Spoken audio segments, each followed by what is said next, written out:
কয় টুকরো ইলিশ মাছ নিয়ে নিলাম, আন্দাজ মতন লবণ আর হলুদ দিয়ে দিলাম।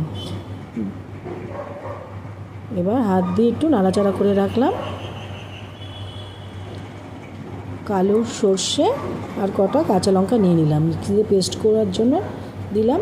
তারপরে একটু জল মিশিয়ে নিলাম, মিশিয়ে সর্ষে বাটাটা একটু ছেঁকে নিই যাতে গ্যাস অম্বলটা না হয়।